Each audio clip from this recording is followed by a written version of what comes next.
Abra sua Bíblia no capítulo 5 de Mateus, um texto que é muito bonito, mas a Bíblia diz que essa palavra se renova, né? Ela é nova, a palavra de Deus é nova, ela se renova a cada...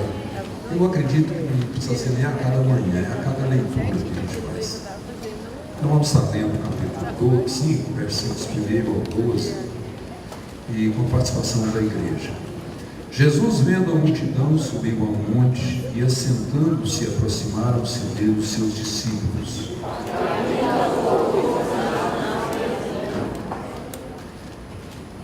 Bem-aventurados os pobres de espírito, porque deles é o reino dos céus. Bem-aventurados que choram, porque eles serão consolados. Bem-aventurados os mansos, porque eles herdarão a terra. Bem-aventurados que têm fome e sede de justiça, porque eles serão fartos. Bem-aventurados os misericordiosos, porque eles alcançarão misericórdia. Bem-aventurados os limpos de coração, porque eles verão a Deus. Bem-aventurados os pacificadores, porque eles serão chamados filhos de Deus. Bem-aventurados que sofrem perseguição por causa da justiça, porque eles é o reino dos céus.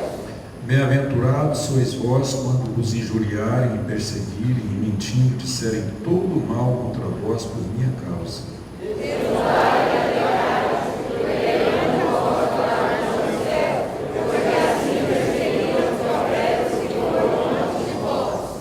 Graças a Deus. Vamos orar de joelho um instantinho. Um momentinho.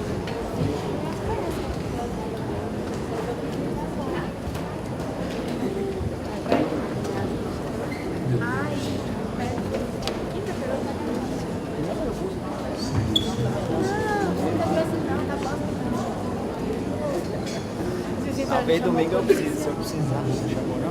Não, se eu não quiser Não, domingo eu vou precisar. Chefe.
Graças a Deus, glórias a Deus.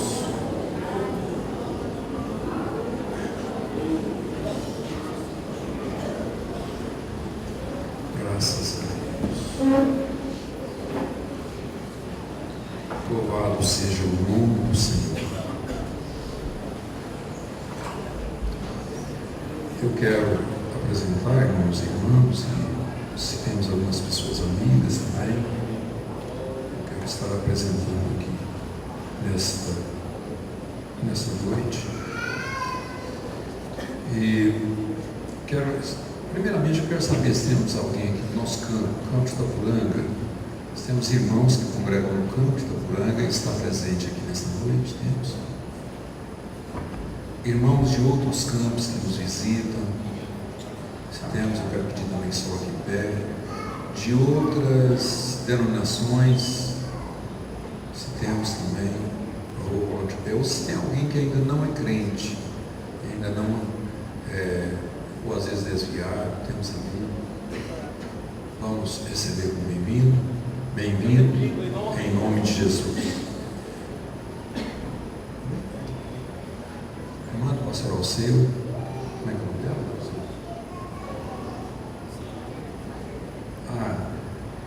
Nair da Silva Tavares, a sua irmã, está com carta de mudança. A carta está aqui. Irmãos, tinha uma carta de mudança da irmã do pastor Alceu, Nair da Silva Tavares. Onde está a irmã? Ela está ali. Ela está vindo de Ribeirão Cascadeira. Isso. Ali no Mato Grosso, né? Ela já morou aqui, irmão Alceu? Já? Então deve ter ficha aí no fichário da igreja, né? Então ela está vindo com carta de mudança. Irmãos, querem receber como bem-vindo? Bem-vindo em nome de Jesus. Graças a Deus. Eu quero apresentar aqui, bem rápido, também os pontos, né? Como sempre a gente faz. Com o Reginaldo, ali com a igreja, trabalha ali do Vila Odete. Todos os demais irmãos, lá da Vila Odete, podemos assentar, Deus abençoe. A Odetinha e lá o Alto Refúgio, todos os irmãos do Alto Refúgio, coloque juntamente com o pastor Odetinho. Aí, Deus abençoe, podemos assentar. Lá do Conjunto Paternidade, pastor Alceu, todos os demais irmãos lá do Conjunto Paternidade, fiquem de pé. Aí, graças a Deus. Deus abençoe. Lá do setor Morada Nova, o Antônio e Tereza, todos os irmãos que vieram ali do setor, por favor, coloque de pé. Aí, Deus abençoe. E lá do setor comercial, o Ginoí, e todos os demais irmãos que vieram do setor comercial, fiquem de pé. Aí, graças a Deus, Deus abençoe. E lá do Parque Alvorada, o seu irmão Wagner, e todos os irmãos que vieram do Parque Alvorada, fiquem de pé. Deus abençoe. E lá do setor Veredas, o Bardim, todos os irmãos que vieram do setor Veredas, fiquem de pé. Todos. Estão aí? Graças a Deus. Deus abençoe. Vamos dar bem-vindo a todos aí. Pode ser uns aos outros mesmo, não estão bem-vindos? São bem-vindos em nome de Jesus. Graças a Deus. Louvado seja o nome do Senhor. Irmãos, eu quero ler um versículo aqui. Está no capítulo 2 do Evangelho segundo escreveu João.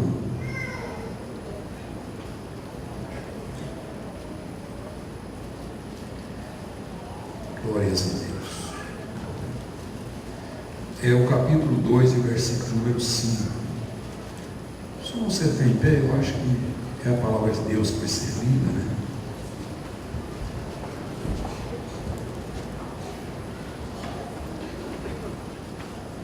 Sua mãe disse aos empregados: fazei tudo quanto ele vos disser. Graças a Deus. Deus abençoe, podemos assentar. Irmãos, Jesus, nós encontramos aqui um texto que faz parte, o contexto aqui refere-se às bodas de Caná da Galileia. E quase todos os leitores da Bíblia conhecem essa história aí de cor, sem nenhuma dificuldade. Do casamento que Jesus foi convidado e ali faltou vinho.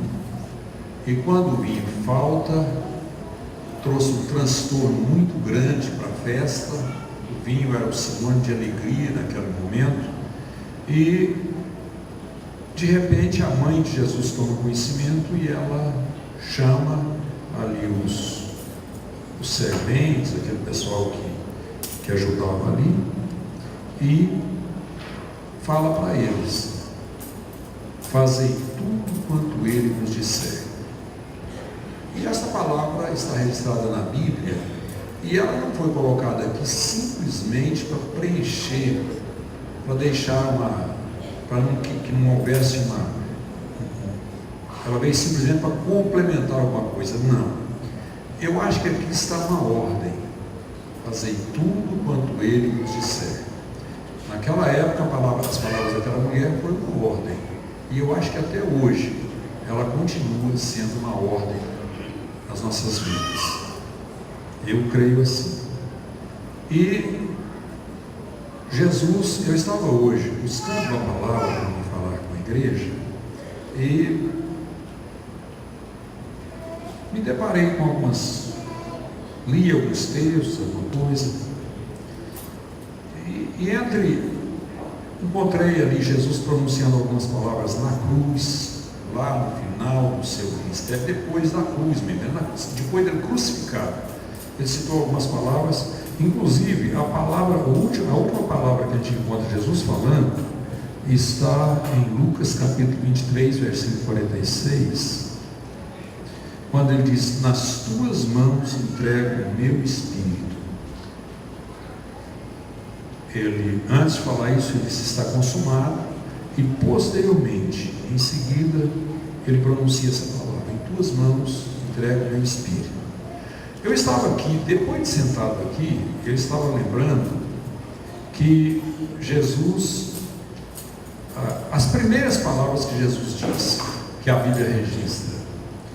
Então, eu não sei se vocês podem, às vezes alguém até pode me ajudar, assim, encontrando mais alguma coisa, mas as primeiras que eu encontrei aqui, está registrada em Lucas capítulo 2, e o versículo de número 49, quando Jesus, os pais tinham costume de ir adorar em Jerusalém.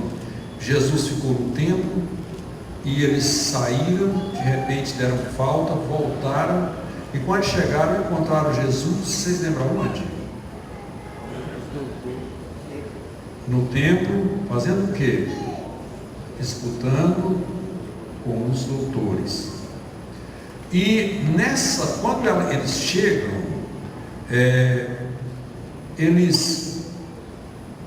a Bíblia diz que todos ali estavam admirados com a inteligência, as respostas, e quando viram, maravilharam-se, e disse-lhe sua mãe: filho, por que fizeste assim para conosco? Eis que teu pai e eu, ansiosos, te procurávamos. Aí Jesus responde, e ele disse-lhe: por que é que me procuráveis? Não sabeis que me convém tratar dos negócios do meu pai? Então, eu não encontrei outro texto, Jesus falando alguma coisa antes desse. Se alguém encontrou, pode até me ajudar aqui. Mas eu acredito que aqui está as primeiras palavras de Jesus que é registrada na Bíblia. Primeiras são essas, e as últimas é aquela que eu já citei aqui: nas tuas mãos entrego o meu espírito. Mas entre essas duas palavras de Jesus, ou essas duas frases, podemos assim dizer, algumas palavras que foram ditas, tem muita coisa, né? Muita. E lá na cruz ele falou algumas, mas antes da cruz ele fez vários pronunciamentos. E eu estava lembrando hoje, depois que eu decidi falar nesse texto, eu lembrei de um livro que eu não sei se eu ganhei, o Frei já me deu alguns livros, eu não sei se esse foi um deles ou se ele me deu outro, eu comprei esse, mas era aquele livro feito das 10 coisas que eu gostaria que Jesus nunca tivesse dito. Aí eu fui dar uma olhadinha nesse livro e eu encontrei, eu não quero aqui, eu não li o livro hoje, eu li no passado já há algum tempo, mas agora eu quero só mencionar para os irmãos aqui essas 10 coisas. Eu não vou comentar como está no livro, mas eu vou tentar passar para os irmãos aqui. Inclusive, quando eu li Mateus capítulo 5, eu encontrei dentro deste texto algumas delas. Por isso é que eu fiz aquela leitura. Então, a primeira coisa que o autor do livro, porque na realidade, irmãos, tem muitas outras coisas que a gente poderia acrescentar aqui, mas ele separou 10. E eu quero fazer menção pelo menos nas 10 aqui. A primeira delas, ele falou aqui no capítulo 5, versículo 3. Bem-aventurados os pobres de espírito, porque deles é o reino dos céus. Essa palavra pobre, ela já causa, quando a gente fala pobre, quando cita com relação à pobreza, ela causa uma certa... Ninguém gosta disso, né? Essa palavra não agrada. Ela não é uma palavra agradável. Esses dias eu estava ouvindo uma mensagem assim, baseada em um trabalho missionário, pregada pelo missionário, e ele falava sobre 6 ou 7 povos menos evangelizados no Brasil. Eu posso até passar para os irmãos, porque eu acho que eu decorei aqui. O primeiro deles, os primeiros povos menos evangelizados no Brasil, inclusive ele dá o número, parece que é 121 tribos indígenas, com milhares de indígenas que não conhecem nada de Jesus. Então é o número maior, está entre os indígenas. Segundo grupo são os ribeirinhos. Aí a gente assusta de ouvir ele falar com relação os agrupamentos, os povoados ribeirinhos, que não tem nada, não tem nenhum crente morando naquele povoado, naquele grupo ali. Terceiro grupo, ele fala dos quilombolas. É um grupo afrodescendente, pessoal que mora também, não tem nenhum conhecimento da palavra de Deus, não tem existe um grande número de povoados, eu até esqueci a palavra que ele coloca, não é bem povoado, mas as comunidades assim, desse povo que não tem nada de Bíblia. Eu já falei 3, primeiro os indígenas, segundo os ribeirinhos, terceiro os quilombolas, quarto ciganos. E ele dá um número de ciganos que também não são evangelizados, muitos. Quinto lugar, ele coloca os sertanejos. E, inclusive, quando ele fala nisso, ele destaca o Nordeste. Tem muitos agrupamentos, eles são povoados, são comunidades compostas por número maior de casas, número menor, mas que não conhecem nada do Evangelho. Em sexto lugar, ele coloca os imigrantes, esse pessoal de outros países que vem para o Brasil. E ele cita o número não dos imigrantes propriamente dito, mas dos países de origem desse povo. Ele fala o número e diz que esse povo também tem um grande número deles que não são evangelizados aqui no Brasil. E por último, ele fala dos ricos e os pobres dos pobres. Ele diz que dentro desse meio aí é mais fácil. Mas os ricos dos ricos não são muito evangelizados, não. Vocês podem ter certeza que não são mesmo. E os pobres dos pobres, aquele povo que mora debaixo das pontes, que mora na rua. Você já viu alguém muito interessado em pregar para um morador de rua? Vocês não veem. Então, quando eu falava de pobre, pobreza traz um certo medo. Inclusive, eu citei essa informação que eu tive aqui exatamente para chegar nesse ponto. Pobres dos pobres. E aqui diz: bem-aventurados os pobres. E aí o escritor do livro colocou que a arte da pobreza espiritual. Então, é uma das coisas que a gente não tinha muita vontade que Jesus tivesse dito, né? Ele podia ter dito. Esse dia eu estava fazendo uma leitura na Bíblia e encontrei Tiago falando com relação aos ricos, aqueles que atentam muito para a riqueza, e o Tiago dá uma palavra muito dura ali. Então, irmãos, mas ali com relação aos ricos, mas nós gostamos mais.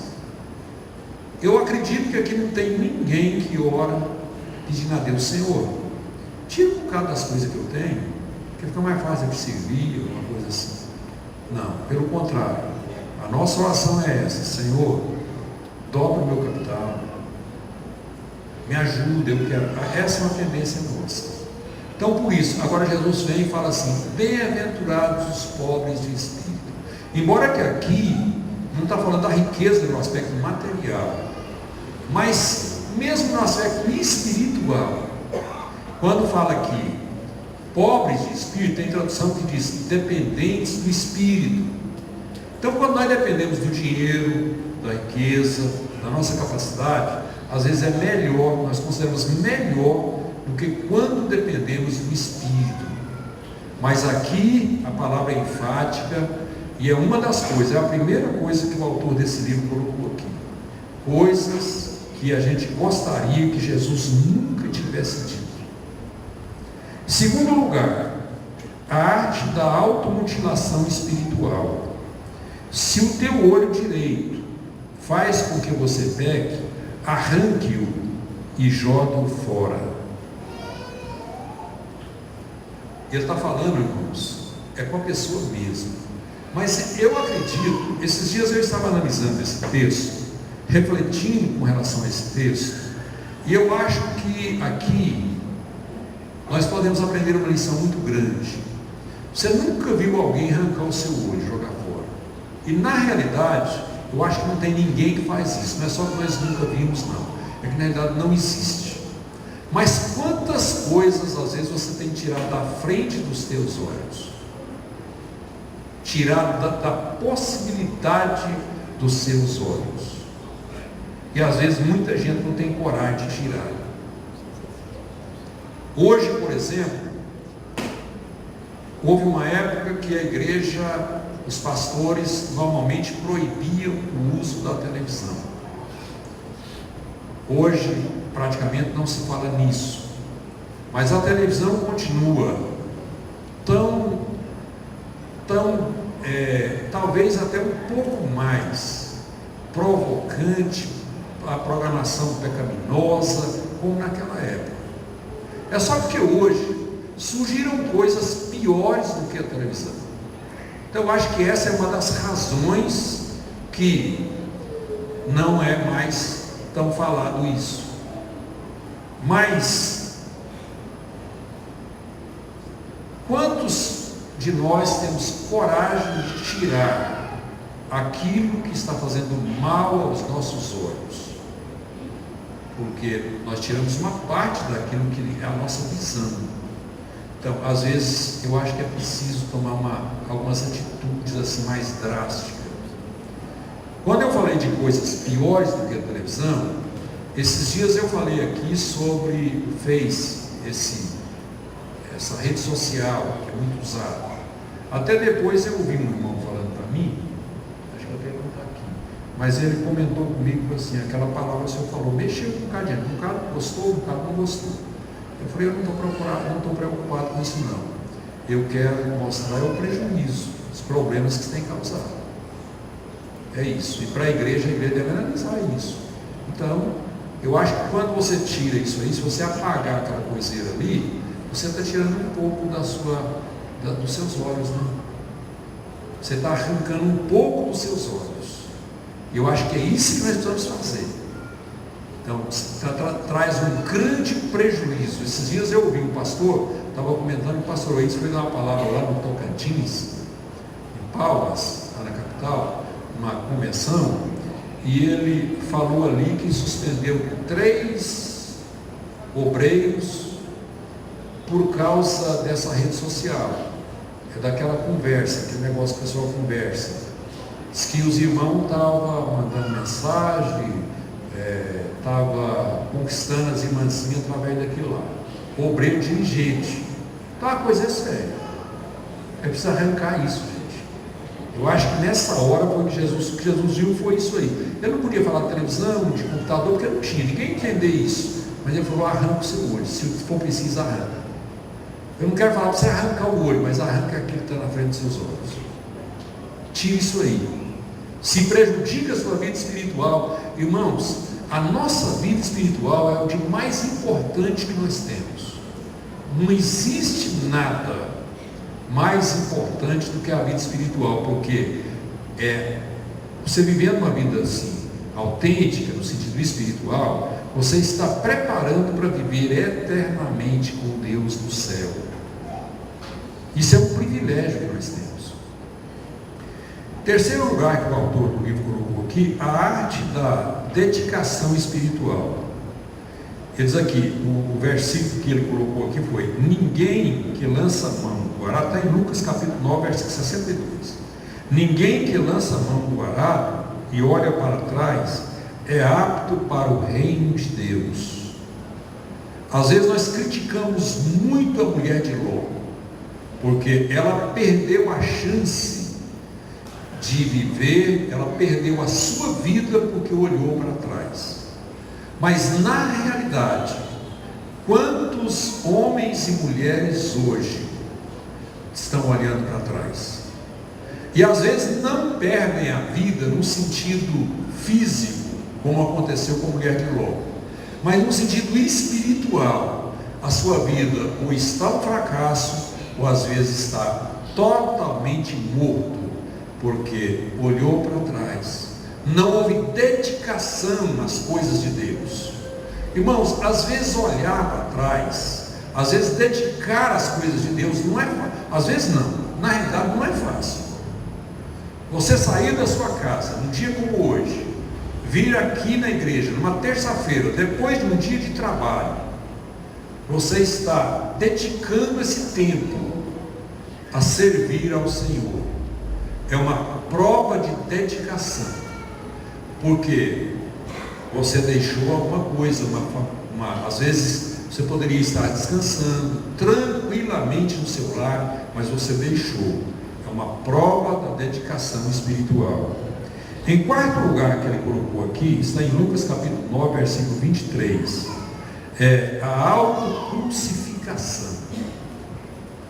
Essa palavra que Jesus disse aqui, ó: se alguém quer vir após mim, negue-se a si mesmo. Tem uma vírgula aí. E tome cada dia a sua cruz. Outra vírgula. E siga-me. 3 pontos. Primeiro, negue-se. Irmãos, negar é fácil? Negar a si mesmo é fácil? Não. Negar a si mesmo é quando eu quero uma coisa, mas não faço. Eu desejo alguma coisa, mas não faço. Eu gosto de uma coisa, mas eu sacrifico. Negar a si mesmo. Tomar a cruz. Isso aí seria uma autocrucificação. Poderia chamar isso aí de autocrucificação. Quer dizer, você mesmo está se crucificando.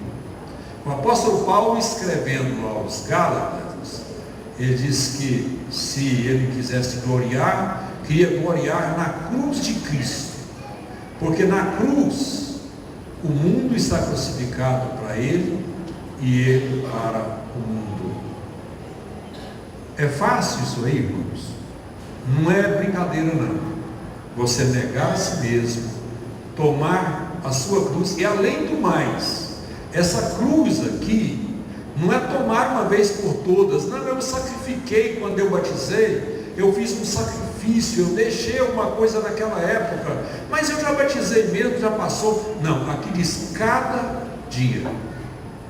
Toda manhã você tem que levantar e fazer uma oração a Deus: Senhor, me ajude a crucificar. Eu quero ser mais crente hoje. Eu quero crucificar os meus desejos, as minhas vontades. Às vezes, às vezes ouço pessoas falando assim: eu quero mudar, eu estou lutando para mudar. Você está lutando para crucificar, é assim mesmo. Às vezes você não fala o que quer. Às vezes dá vontade de brigar, de xingar, de fazer alguma coisa, mas você controla, você tem um domínio, você renuncia a si mesmo, você nega os seus desejos, seus impulsos e crucifica, toma a sua cruz. Isso, volto a repetir, não é uma vez por todas, é cada dia. Então, é uma das coisas que a gente, se Jesus não tivesse falado isso, era mais fácil, né? Vocês concordam que era mais fácil? Eu concordo. Se Jesus não tivesse falado isso aí, talvez eu podia viver de uma forma um pouco diferente. Mas Jesus falou isso aí. Jesus disse. Foi a palavra dita por ele. Primeiro, Jesus mandou nós ser pobres, bem-aventurados pobres de espírito. Nós queríamos falar assim: bem-aventurado aqueles que são ricos no espírito, não tem dependência, não tem necessidade. Segundo, na automutilação, arrancar o olho. Eu lutei aqui para fazer uma colocação para os irmãos: arrancar pelo menos aquilo que tem prejudicado os seus olhos, porque diz a Bíblia que os seus olhos é a candeia do corpo. Se eles foram bons ou se eles forem maus. Terceiro lugar, a arte da dedicação espiritual. Quarto lugar, a arte da autocrucificação espiritual. Quinto lugar, a arte do martírio espiritual. Volta aqui ao capítulo 5 de Mateus, quando diz assim: bem-aventurados sois vós quando vos injuriarem e perseguirem, e mentindo disserem todo o mal contra vós por minha causa. Meu Deus, por que Jesus ia falar isso, irmãos? Se ele não tivesse falado isso, seria muito melhor. Bem-aventurado sois vós quando vos injuriarem. Quem é que gosta de ser injuriado aqui? Irmãos, eu não gosto. Vou começar comigo mesmo. Não gosto. Coisa difícil quando você vê alguém falando alguma coisa que você não fez. Eu acho que essa palavra injuriar está muito próxima da palavra calúnia. Toda injúria é uma calúnia, eu acredito. Então, ninguém gosta disso. Segundo lugar, quando perseguirem nosso Deus. Quem é que gosta, que glorifica a Deus por ser perseguido? Irmãos, ninguém. Posso afirmar com toda segurança: ninguém, nenhum de nós. Mas Jesus falou isso aqui. É aqui que nós somos bem-aventurados. Eu até estava conversando aqui antes do início do culto com alguns irmãos do pastor Israel, o pastor Valdeci, sentado aqui do meu lado, e eu estava lembrando, nós estávamos falando sobre a escola bíblica dominical, e esse trimestre fala sobre Davi. O tema principal é Davi, a lâmpada de Israel, ou o tema central, aquilo que abrange toda a revista, o que foi colocado pelo autor. Agora, para mim, dentro da minha forma de ver, pastor Valdeci falou uma palavra aqui, um dia, ele estava ministrando aqui numa sala única, numa classe única, e ele falou aqui que Davi, ele estava, como é que foi a palavra? A frequência. Davi, a frequência da vida dele combinava ou estava ligado ao céu. Saul já estava, a frequência de Saul era com a terra, com o povo. E aí quando ele falou isso, me veio na mente umas palavras para ficar mais fácil. Só a palavra é a mesma. Eu lembrei da palavra sintonia. Então, Davi governou sintonizado com o céu. Saul governou sintonizado com os homens. E a Bíblia prova isso tranquilamente. Davi dependeu de Deus. Davi recorria a Deus. Saul procurou fazer a vontade dos homens. Irmãos, Saul, quando o povo incentivou, falou que Davi estava demorando, ele ofereceu o sacrifício. Saul foi na guerra e trouxe os despojos, coisa que foi terminantemente proibida, mas ele fez. Então, ele obedecia, o olho de Saul era voltado para aqui. Vocês sabem que eu estou com muito medo hoje, de uma situação da igreja? É porque tem muitos líderes hoje, que estão tentando trazer o céu para a terra. Mas a mensagem da cruz é levar a igreja para o céu. É o oposto, é o contrário. Então tem muita gente que quer trazer a igreja para o céu, para a terra. Que jeito, pastor? Colocando o comando do mundo na mão dos homens. Os homens têm que estar bem aqui no mundo, eles estão com os pés aqui na terra, então tem que dar certo aqui, precisa dar certo aqui, precisam viver felizes aqui. Mas a Bíblia mostra que aqui nós não temos na realidade aqui não é a nossa morada permanente, aqui é transitório. E aqui diz a Bíblia que no mundo tereis aflições. A Bíblia fala com o apóstolo Paulo, no livro de Atos, nós encontramos a conversão de Saulo. Saulo, quando ele converteu, na mensagem que o anjo entregou para Ananias, o anjo falou para Ananias: olha, eu vou mostrar quanto ele deve padecer pelo meu nome. Então nós não fomos separados para Deus para dominar aqui, não. Nós somos separados por Deus para servir a Ele aqui. E daqui nós irmos para o céu. Agora, essa palavra injuriado, ser injuriado, eu estava aqui nos quintos aqui. Injuriado, perseguido. Então, todos aqueles que querem servir a Deus autenticamente, ele sofre, tem algumas restrições aqui. Tem. Vocês podem observar que a igreja tem. A igreja, existe uma certa resistência com relação à igreja. Os crentes sofrem, até mesmo porque não é uma questão assim. Eu vou citar um fato aqui. Parece que foi o Rui Barbosa que falou que nós iríamos viver um tempo que ser honesto, como é que ele falou? Foi uma palavra mais ou menos assim, tinha vergonha, o homem teria vergonha de ser honesto. E o crente, biblicamente, ele tem que ser honesto. Então, e essa palavra do Rui Barbosa, ela foi super inteligente, porque na realidade, hoje, eu quero, se a gente for ler alguma coisa aí, por exemplo, uma moça, um jovem, viveu uma vida santa, separada do mundo, um jovem, uma moça que preserva a sua postura com relação a um relacionamento com pessoas do sexo oposto, essas pessoas hoje são criticadas, são alvo de críticas. Não está batendo com o versículo aqui? Só que Jesus falou assim: bem-aventurados vós sois quando vos injuriarem e perseguirem, e mentindo disserem todo o mal contra vós por minha causa. Por que um moço e uma moça preserva o seu corpo com relação a esse relacionamento para depois do casamento? Não é obedecendo a palavra de Deus? Eles não têm os mesmos impulsos que as pessoas do mundo têm, não sentem os mesmos desejos, mas eles preservam e são criticados, são até injuriados pelo mundo, pela mídia por aí.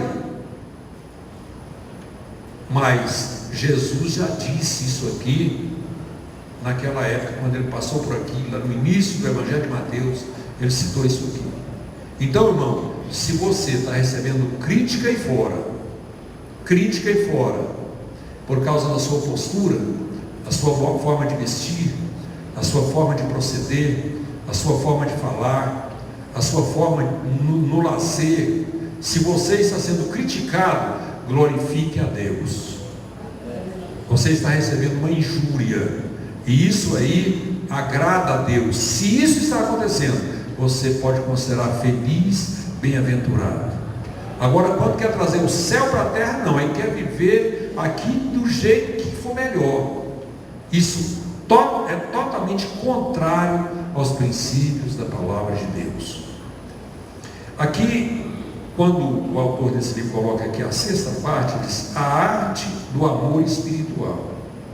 Ouvistes que foi dito, está em Mateus capítulo 5, versículos 43 a 45, principalmente na Bíblia atualizada. Ouvistes que foi dito: amarás o teu próximo e odiarás o teu inimigo. Eu, porém, vos digo: amai os vossos inimigos e orai pelos que vos perseguem, para que vos torneis filhos do vosso Pai Celeste. Irmão, é fácil amar o inimigo, mas foi Jesus que disse. É fácil você olhar para uma pessoa que te fez o mal, e você olha para ele e ama ele, deseja o melhor para ele e até ora por ele. Orar pelos inimigos é fácil. É fácil orar para eles morrer, né? Para não orar para Deus matar esse trem. Ver aquele vizinho tribulado que está lá do lado da sua casa, de vez em quando joga lixo na sua porta. Você já orou por ele, irmão? Então, não é fácil. Mas Jesus falou. É uma das coisas que, na realidade, a gente não queria que Jesus tivesse dito. Era mais fácil se Jesus tivesse mantido aquilo lá do Velho Testamento, né? Não, é olho por olho, dente por dente. Camarada bateu, tem que apanhar. Matou, tem que morrer. Olho por olho, dente por dente. Aí é desse jeito. Não, mas aqui manda amar os inimigos e orar por eles. Glórias a Deus. Não é fácil, não. Mas eu disse no princípio que as palavras de Jesus, qual foi a orientação da mãe dele? Fazei tudo quanto ele vos disser. Tudo quanto ele vos disser. Procurei mostrar para os irmãos o início do ministério dele, o que ele falou lá no princípio. Convém cuidar dos negócios do meu pai. Não é fácil, não. Então, eu estava até comentando aqui, se Jesus tivesse pregado a mensagem que os pregadores pregam hoje, ele não teria sido crucificado. Mas ele foi crucificado porque ele bateu de frente com o sistema da época. E até hoje, quem bate de frente com o sistema do mundo, às vezes sofre represália, sofre, na realidade ele enfrenta esses problemas. Mas o que a Bíblia fala aqui, eu já citei para os irmãos. O sétimo ponto que ele colocou aqui, está no capítulo 6 de Mateus, versículo 15. Esse aqui é super difícil também. Jesus falou isso aqui, irmãos, isso aqui é pesado. Ele diz assim: se porém não perdoardes aos homens as suas ofensas, também vosso Pai vos não perdoará as vossas ofensas. E eu pergunto aqui nessa noite: quem é aqui que vai para o céu pelos seus próprios méritos? Quem pode dizer aqui: não, pastor, eu não enquadro aí, porque eu não preciso do perdão de Deus para vir para o céu? Será que tem alguém que tem coragem de falar isso? Irmãos, nós só vamos chegar no céu porque nós somos perdoados. É o perdão de Deus. E aqui a Bíblia, que enfaticamente, não só aqui, mas existem vários textos que a Bíblia mostra que para nós sermos perdoados, nós precisamos perdoar. Se nós não perdoar, aqui Mateus capítulo 6, versículo 15. Se você quiser anotar aí na sua Bíblia, marcar. Se porém não perdoardes aos homens as suas ofensas, também vosso Pai vos não perdoará as vossas ofensas. E aí, como é que você vai chegar no céu sem perdão? Então é melhor perdoar. Às vezes não é fácil. Aliás, às vezes não. Perdoar nunca foi fácil. Nunca foi fácil. Eu já vivi mais tempo do que muitos daqui, e eu vivi numa época que, num lugar, numa região, que o pessoal era muito assim levado a isso. Não pode levar desaforo, não pode ser levar desaforo para casa não, tem que revidar, e aí era mais ou menos isso. Vingar, quantas vinganças eu tomei conhecimento, quantas coisas assim. Então, quando eu me converti, eu lembro que aí eu comecei a ler a Bíblia, encontrei textos como esse aqui, esse e mais alguns. Aí eu comecei a lutar comigo mesmo. Gente, eu tenho uma natureza assim, meio da tradição daquela época. Então, como é que eu vou fazer? Eu lembro que eu comprei um livro, e o título do livro era Perdão Incondicional. Então eu comprei aquele livro. Foi um dos livros que mais, principalmente o início dele, eu lembro até hoje que eu li aquele livro, talvez até mais de uma vez, pelo menos algumas partes. E no final, assim, certo ponto para frente, fica mais, a leitura mais morna, assim. Mas o início, ela é uma leitura confrontadora, tremenda. Então eu comecei a orar e buscar de Deus, porque na realidade, irmãos, não só a questão do perdão, mas todos esses itens que eu tenho colocado aqui, a gente só consegue superar isso aqui na presença, debaixo da mão poderosa de Deus. Na força do homem, nós não damos conta. Dentro do nosso comportamento, nosso temperamento, nós não conseguimos. Nós só conseguimos através da mão poderosa de Deus, a ação do Espírito Santo nas nossas vidas.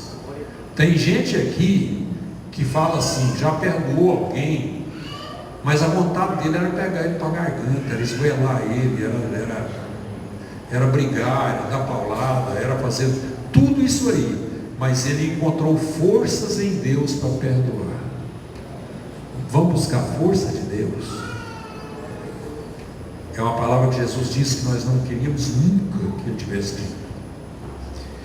Em oitavo lugar, ele colocou aqui, está em Lucas capítulo 14, versículos 26, diz assim: se alguém vem a mim e não deixa o seu pai, sua mãe, mulher, filhos, irmãos, irmãs, e até a própria vida, não pode ser meu discípulo.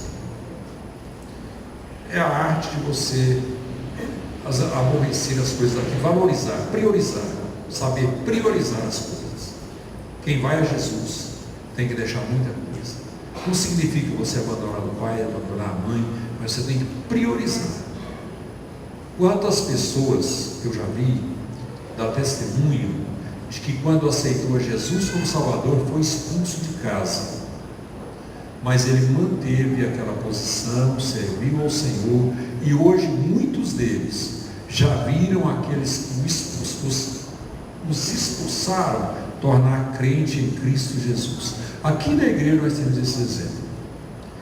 Aqui, por exemplo, o Marcelo, aquele baiano que já veio aqui, lá no Nordeste, Marcelo dormiu na igreja por um bom tempo, eu não lembro, não sei, não dou conta de lembrar, mas o Marcelo, que é amigo do pastor Israel, o Júlio amigo deles, o Marcelo dá um testemunho tremendo com relação a isso. Foi expulso de casa, foi maltratado, dormiu nos bancos da igreja por muito tempo, sem nenhum cobertor, sem nada, mais de 6 meses, acho que foi mais de ano, um negócio assim, mais de ano.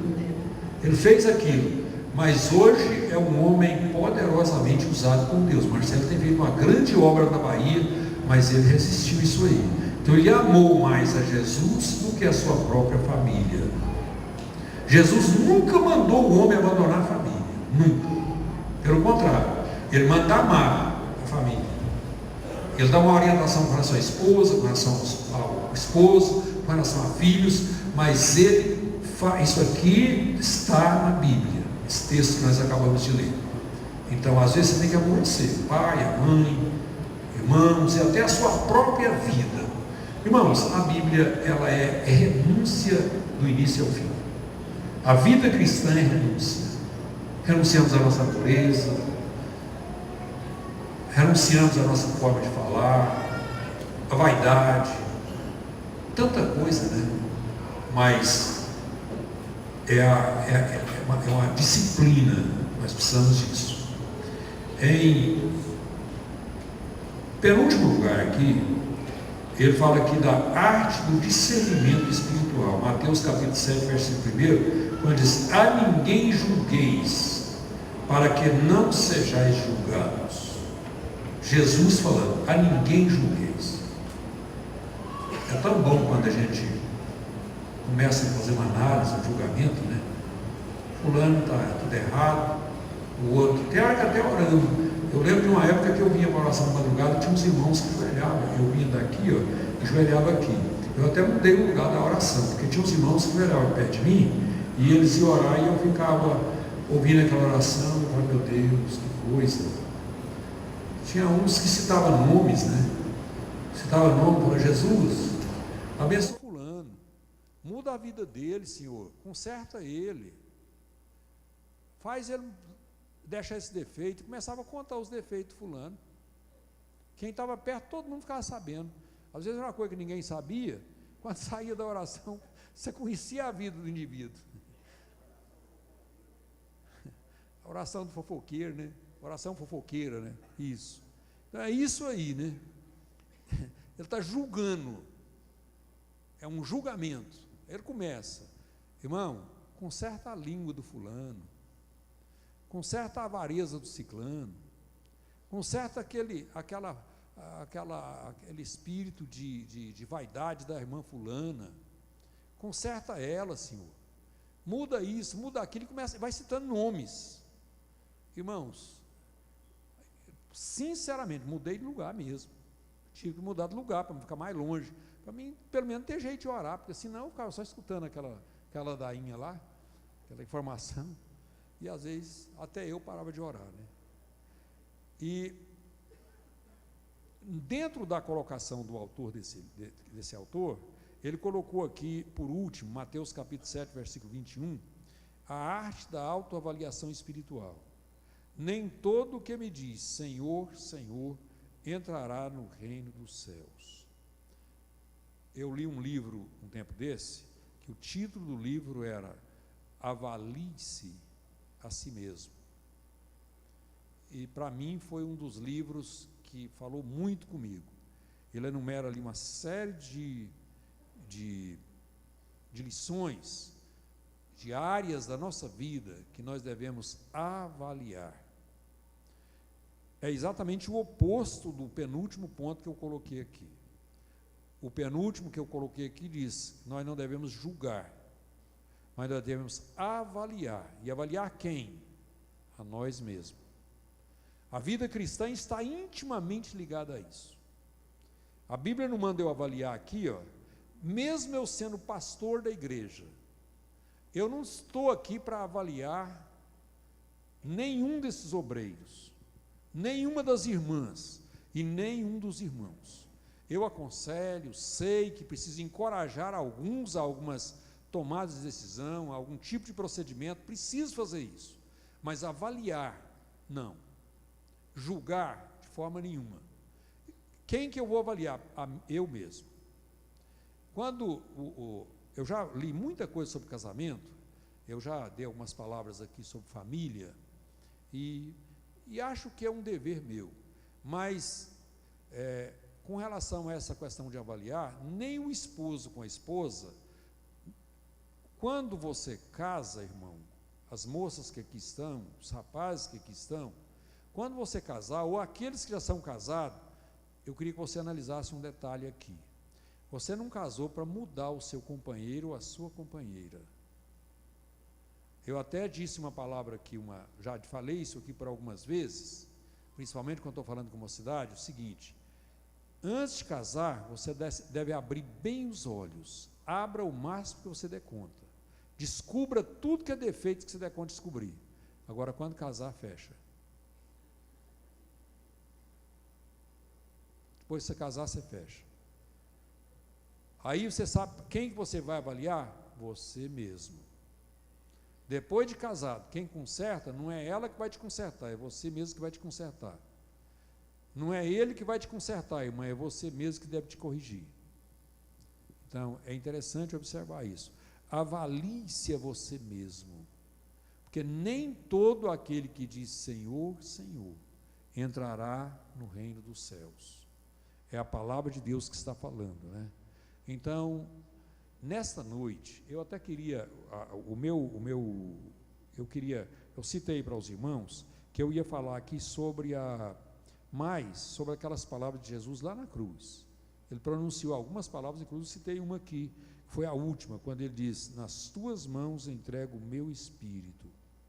E quando ele falou isso, era uma prova de sua existência sobre-humana, sua existência no sentido espiritual, a prova de que Deus aceitara o sacrifício, a prova de que ele confiava no Pai, e a prova de uma ressurreição futura, quando ele diz: Pai, nas tuas mãos entrego o meu espírito. Um pouco antes aqui ele disse: tenho sede. Quando ele disse tenho sede, ele estava provando que era homem. Você nunca ouviu falar que um espírito sente sede. Você nunca ouviu falar que um anjo tivesse necessidade de beber água. Mas quem tem necessidade de beber água somos nós, de comer somos nós. Então, quando ele diz tenho sede, ele estava provando que era 100% homem. Mas quando ele diz: Pai, entrego o meu espírito, ele estava provando que a sua existência sobre-humana, além de homem, da carne, do físico, ele tinha espírito. E ele estava entregando ao Pai, colocando nas mãos do Pai. Então, todos nós aqui somos homens, também temos esse espírito. Então eu queria falar um pouco sobre isso, mas aí me detive um pouco esses pontos que eu coloquei aqui, palavras que a gente queria que Jesus nunca tivesse dito. Eu estava observando aqui, irmãos, lembrando, capítulo 23, versículo 23 de Mateus. Se Jesus tivesse falado aquilo, era bem mais tranquilo para nós, né? Quando ele condena os escribas e fariseus porque dizimava o coentro, me ajuda aí, coentro, essa coiseira aí, as coisas mínimas, e omitia o principal da lei, que era o amor. E aí ele continua assim: devíeis praticar essas coisas e não omitir aquelas. Então aí a gente entende que deve praticar a questão da contribuição e também do amor. Se ele não tivesse falado isso, era mais fácil para nós, mas ele falou, deixou isso aqui escrito. E mais uma série de coisas que Jesus falou, que na realidade, se ele não tivesse dito, seria mais fácil para nós servirmos a ele. Mas graças a Deus que ele disse. E quando ele disse, ele queria o melhor para mim e para você. Tanto é que ele disse a palavra aqui: bem-aventurado. Bem-aventurado significa feliz.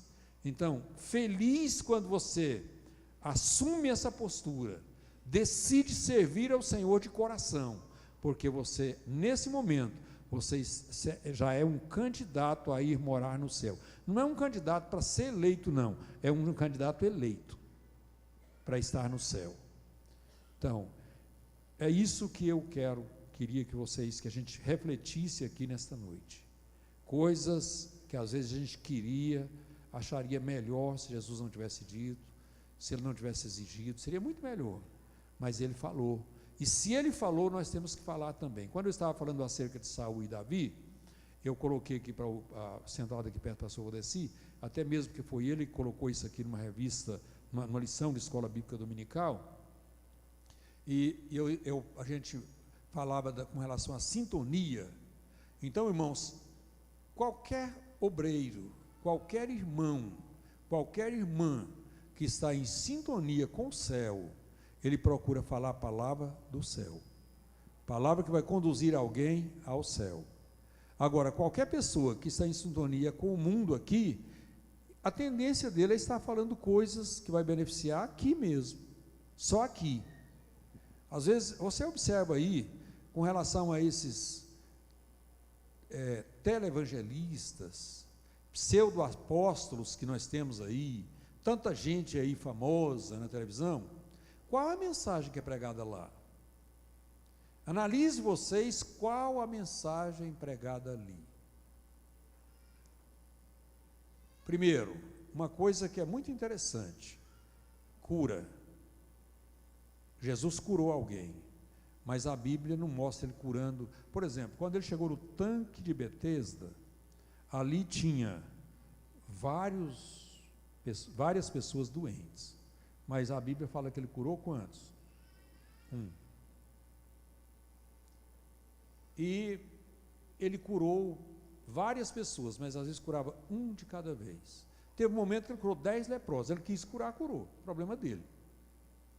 Então, agora, mas ele nunca foi um pregador de cura, ele simplesmente fazia, acontecia, mas ele não pregava aquilo. Quais mensagens que a gente ouve aí? Cura. Ele não foi um pregador de prosperidade, forma nenhuma. Ele foi um pregador de santificação, de uma vida com Deus, uma vida consagrada a Deus. Quais mensagens que nós estamos ouvindo aí? Cura. Por exemplo, com relação à cura, é muito bom ser curado. Eu quero que Jesus cure aqui na Assembleia de Deus, nós vamos continuar orando para Jesus curar.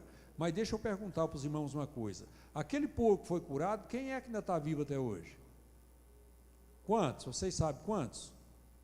Daqueles que foram curados por Jesus durante o ministério dele aqui? Vocês estão com medo de responder? Mas quantos ainda estão vivos? Nenhum. Mas, quando ele pregou a salvação, nós cremos pela Bíblia, que todos que aceitaram a eles estão aonde? Salvos. Os que foram curados, adoeceu de novo, ainda morreu de acidente, qualquer outra coisa, né? Mas os que foram curados a alma, todos estão vivos hoje. Todos estão com ele. Com relação à prosperidade, Jesus não pregou isso, mas às vezes vocês conhecem muita gente próspera, mas você pode observar que até manter uma herança é difícil. Dificilmente uma pessoa recebe uma herança e permanece rico toda a vida, é difícil. E às vezes não passa, se passa de uma geração para outra, mas não vai toda a vida, todas as gerações, acaba.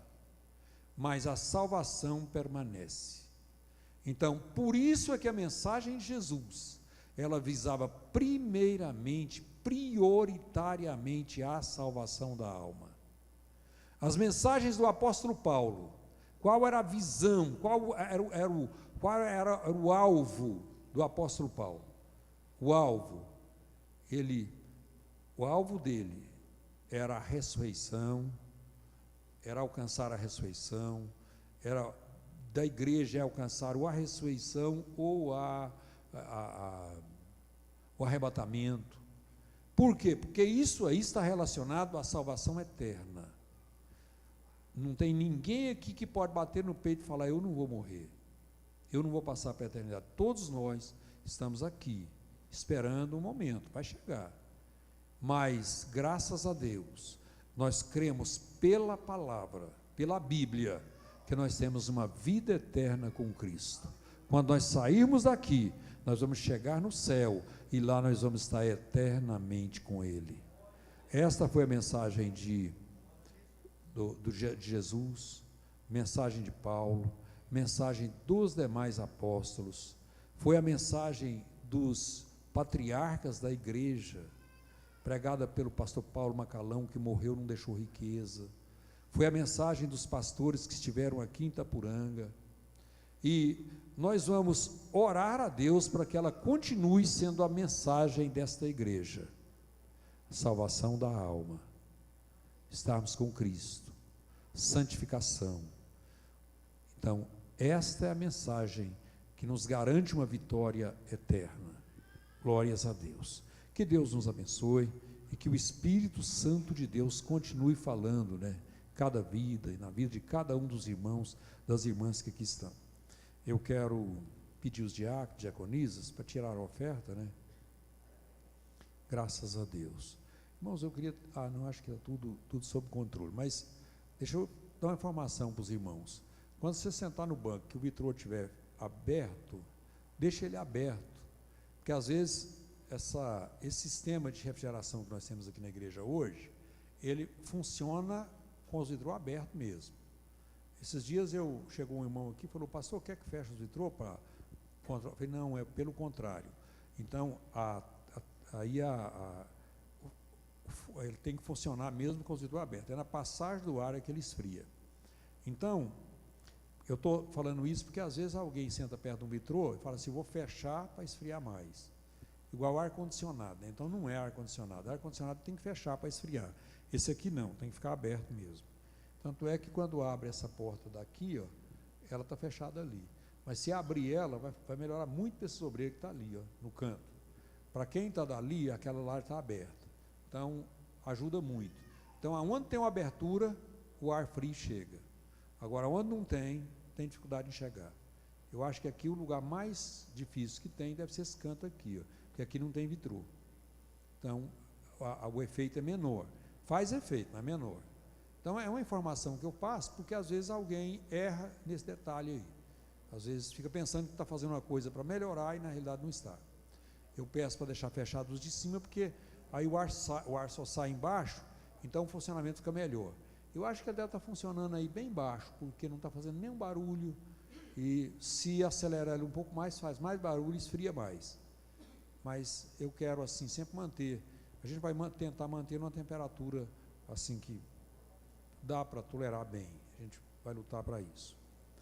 Irmãos, eu quero transmitir aqui os avisos. Amanhã nós teremos o culto de oração, na direção da equipe Atalaia de Cristo. Quinta-feira os ensaios, sexta-feira teremos grupos familiares, sábado a consagração com os obreiros, lá no Conjunto Fraternidade. E então vai ter a consagração com os obreiros ali. Está na responsabilidade dos evangelistas, o irmão Moisés, o irmão Nivaldinho, o irmão Moisés e o irmão Ginoir. E assim, a responsabilidade mais direta, mas na realidade é uma responsabilidade de todo obreiro, pastores, evangelistas, presbíteros, diáconos, auxiliares, todos, de modo geral.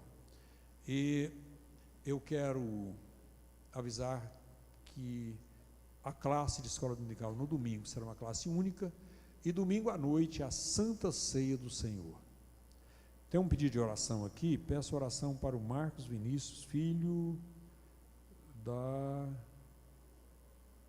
Vânia e Pretinho, que foi levado para Goiânia e não passa muito bem. Então vamos estar orando por ele. E todos os dias a oração a partir das 5 horas, das 8 às 9 a oração na direção das irmãs, e das 3 às 4 a oração missionária. Quem tem os seus dízimos, suas ofertas, aí procure fazer os seus acertos. Aquela oferta para o teto, para o forro e para a climatização, aquela oferta nós já estamos completando aí os 6 meses. Então, quem ainda não acertou, que puder fazer, quem não tiver jeito, o que eu vou fazer? Demora mais. Mas quem puder, faça o seu acerto, vai facilitar o andamento da obra e você estará cumprindo aí a sua promessa. O pastor Joel está pedindo oração aqui também, pelo irmão Flávio, filho do pastor Divino Ferraz, que também não está passando bem. Então vamos orar por essas pessoas, e eu quero agradecer aqui a participação de cada irmão, aqueles que estão assistindo aí através da internet, essa nossa transmissão. Eu estava falando aqui sobre tirar, aquele que precisa tirar o olho, tira. Então tem que tirar alguma coisa ruim de diante dos olhos, mas tem o lado bom. Claro que tudo tem um lado bom. Às vezes é coisa que Deus criou e dentro do objetivo de Deus é que fosse usado da melhor maneira possível. E em parte é. Aí o diabo vira a coisa, né? Muda a finalidade e aí atrapalha tudo. Mas quero agradecer os irmãos que estão participando aí através da internet. Vamos colocar em pé e vamos orar, atendendo esses pedidos aí pelo Flávio, Marcos Vinícius, e orando uns pelos outros, irmãos. Orando aí, nós precisamos muito de oração, muito mesmo. Precisamos estar orando aí uns pelos outros. Com certeza, Deus, Ele pode ouvir as nossas súplicas. Nós estamos aí lutando nessa caminhada, e eu sei que toda a igreja, todos nós, mas vamos orar aí uns pelos outros. Senhor nosso Deus, nosso Pai, eu quero te agradecer, meu Deus, por essa noite, por esse culto. Te louvo, ó Pai, pela presença dos irmãos, da tua igreja, dos teus filhos, dos teus servos. Te peço que o Senhor estende as mãos sobre esta igreja. Pai, leve em paz cada um daqueles que aqui estão. Te apresento o Marcos Vinícius, que foi para Goiânia, também o Flávio, que está com esse problema, meu Deus. Que o Senhor possa repreender, meu Deus, em nome de Jesus. E que o Senhor opere na vida de cada um dos teus filhos. Meu Deus, eu sei que o Senhor é poderoso, meu Pai, para fazer mais do que pedimos, mais do que imploramos, mas nós te pedimos em nome de Jesus, em nome de Jesus, que a graça de nosso Senhor e Salvador Jesus Cristo, que o amor de Deus nosso Pai e que a comunhão do Espírito Santo seja com toda esta igreja, com todo esse povo, não só hoje, mas para todos sempre. Amém. Deus abençoe. Está terminado em nome de Jesus.